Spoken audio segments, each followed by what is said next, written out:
काम दूर करते. शिरटबीचा आवाज येता इथं वाज घाण नालीचा वाज घाण आलाय. कुकर मेली तिथं कचरा कुंडी जवळ. या चिरटाने तर अंगावर गुत्याच गुत्या आणल्यात. आग भग भग करायले.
अरे वेड्या, ते पाणी प्रदूषित असते व घाण असते, ते नाही प्यायचं.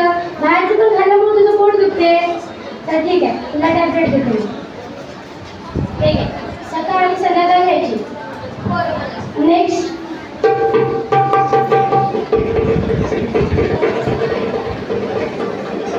त्याला ताप यायली. बापरे, ताप तर खूप आहे. कधीपासून यायली? कालपासून यायली. सर्दी आहे का? तुमच्या घराच्या आजूबाजूला काही केस आहे का? आमच्या घराच्या बाजूला खूप एक मोठी नाली आहे. तिथं काल डुक्कर पण मेले. आमच्या घरात खूप चिरटे येतात. तुला तर मलेरिया होण्याची शक्यता आहे. त्याला रक्त तपासायला न्या.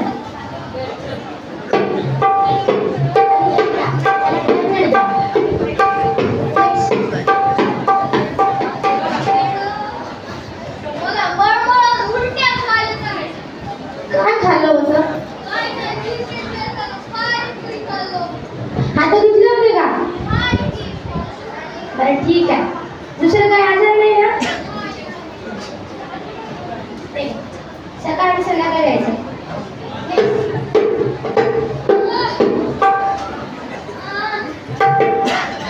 काय झालं तुला?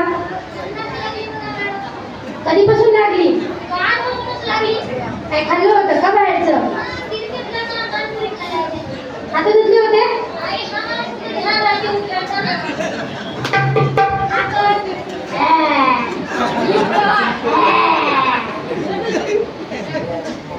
सकाळी संध्याकाळी. बापरे, गावामध्ये तर साथीचे रोग झाले वाटते. आता मला याबाबत सरपंच साहेबांना कळवायला हवे. सरपंच साहेब, आता काहीतरी पेशंट माझ्याकडे आले होते. गावामध्ये साथीचे रोग झाले वाटते. कारण भरपूर जणांना ताप, सर्दी, खोकला, पुन्हा मग डेंग्यू मलेरियाचे, संडास उलटीचे पेशंट माझ्याकडे आत्ताच आले होते. याबाबत आपल्याला काहीतरी उपाय काढावा लागेल. बरं झालं मॅडम, तुम्ही मला सांगलात. आज आपण उद्या नक्कीच बैठक ठरवू. ठीक आहे.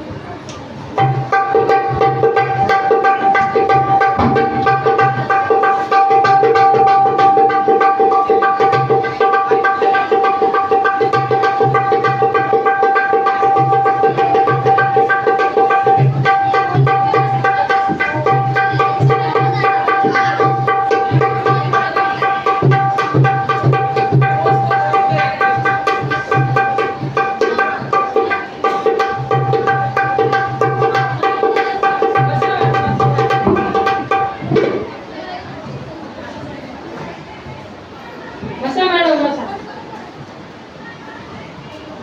मॅडम, मी याचा विचार केलो. आपल्या गावाला तर नदी आहे, मग असले काय रोग येऊ लागले का? अहो सरपंच साहेब, आपल्या गावात नदी असली तरी काही आपल्या गावातले गावकरी म्हणा, लोक म्हणा, मुलं म्हणा, सगळे तिथे येऊन घाण करतात. कोणी कपडे धुतात, कोणी बुलेट धुतात, किंवा मग म्हैशी वगैरे धुतात. त्याच्यामुळे पाणी घाण का नाही होणार? आपल्याला नक्कीच यावर काहीतरी उपाय काढावा लागेल. सरपंच साहेब, आपलं गाव खूपच प्रदूषित झालेलं आहे. आपल्या गावाला तर स्वच्छ गाव आणि सुंदर गावाचा पुरस्कार पण भेटलेला आहे. या सर्व लोकांना आपल्या गावाला प्रदूषितच करून टाकलेलं आहे. आमच्या घराच्या बाजूला तर एक खूप मोठी नाली आहे. काल तिथे तर एक डुक्कर मेले.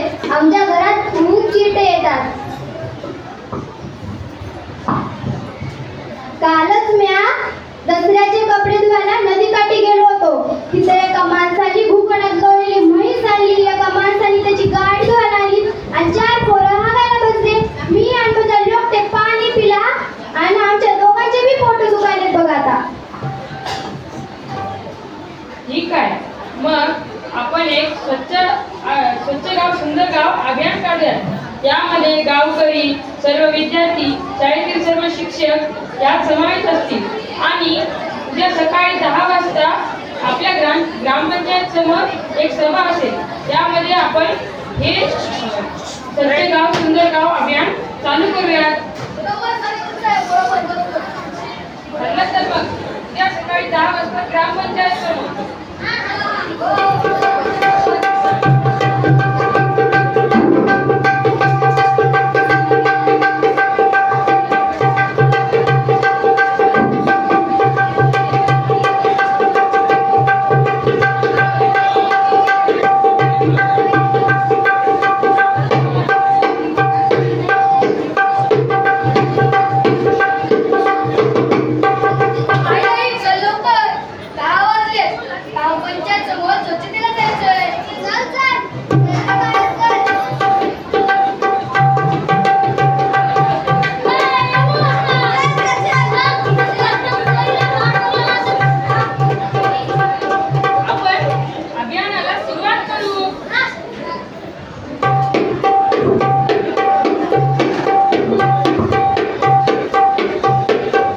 आणि जेव्हा ग्रामपंचायतची गाडी येईल तेव्हा तो कचरा त्यात टाकायचा आणि नाल्या जर तुडुंब भरल्या असतील तर ग्रामपंचायतला कळवायचं. आपला जर परिसर आणि आपलं जर गाव स्वच्छ राहील तर आपलं आरोग्य चांगले राहते. त्याच्यामुळे मुलांना आपण हातात चांगले धुवावे आणि बाहेर